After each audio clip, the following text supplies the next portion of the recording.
6 महिन्यात शिवा जिंकणार का घरातल्यांची मनं?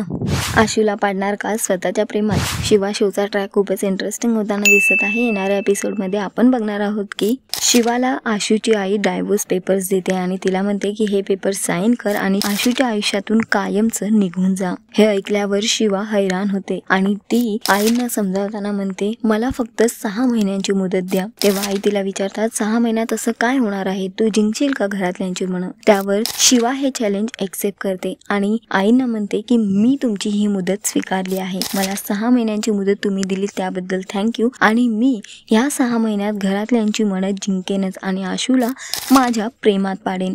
एवढंच नाही तर तुम्ही सुद्धा माझ्या प्रेमात पडाल। आणि ती आशूच्या आईला किस करते आणि तिथून निघून जाते। सध्या तरी हा प्रोमो खूपच धमाकेदार दिसतोय। आता बघणं महत्त्वाचं असणार आहे की शिवा 6 महिन्यात जिंकू शकेल का घरातल्यांची आणि आशूचं मन? तुम्ही किती एक्सायटेड आहात येणाऱ्या एपिसोडसाठी आम्हाला कमेंट करून नक्की सांगा। टेलिव्हिजन विश्वातील घडामोडी, लेटेस्ट अपडेट, सिरियल गॉसिप जाणून घेण्यासाठी टेलिगप्पाला लाईक, शेअर, सबस्क्राईब नक्की करा। नमस्कार।